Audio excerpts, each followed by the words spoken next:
are examples of non-negotiables. We have different ones for every team. We're only doing this with high school teams right now. So we just started doing it. And some of these, back up all shots, celebrate teammate success. Right? When we score a goal, all 5 guys in the field should go to the goal scorer and say congratulations. The goal scorer should run to the guy that gave the assist, and assist the goal, and say thank you, nice job, well done. Those are things we expect to happen. No fouls on offensive end of the field. It's a real pet peeve of mine. We should, attackmen shouldn't be fouling. You know, when they dive, like it's like they're trying to save us, save the game, they dive and slash guys. That's fake hustle.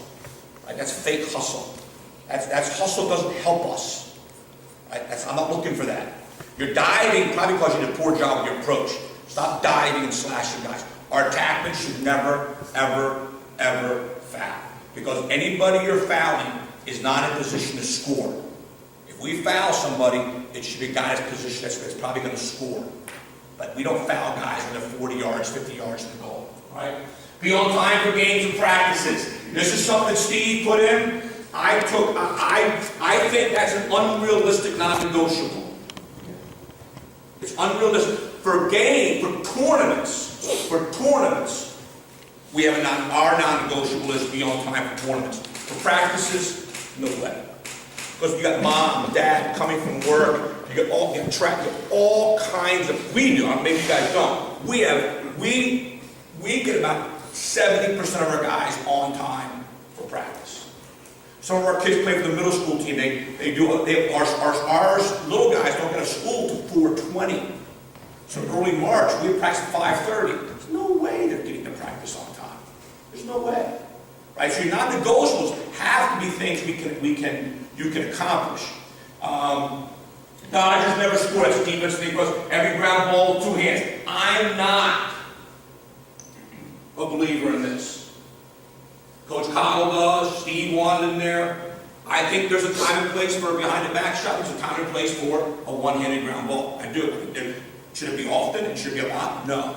There's a time and place for that. Be in uniform, run through ground balls. I was really struggling with my 2019 Green Team. Took over, coached them this year. They're really talented, and I hated them at practice. They had no clue how to practice right, and they were resisting any change we had. We go to our first tournament, and we stunk. We were bad. So we practiced during the week a couple times, and we played the next tournament, much better teams, and we won them all. But before that tournament, after the first tournament, I practiced, I went over our non-negotiables, and I emailed them so the parents knew what they were, the kids knew what they were. And the first game, the next weekend, we didn't back the shot, and I was surprised the whole sideline goes, we failed on non-negotiable. They bought into it. They really did buy into it. When I talk about standards, they don't hear that crap. Non-negotiables, I was really surprised. The different term really had them listen. So I would come up with what you think you're not, and I would not have 10 of them. I have 5 of them. Right? Once you seem to accomplish those 5 pretty regularly, maybe then you add some. But don't give them so much, it's like, this is bullshit.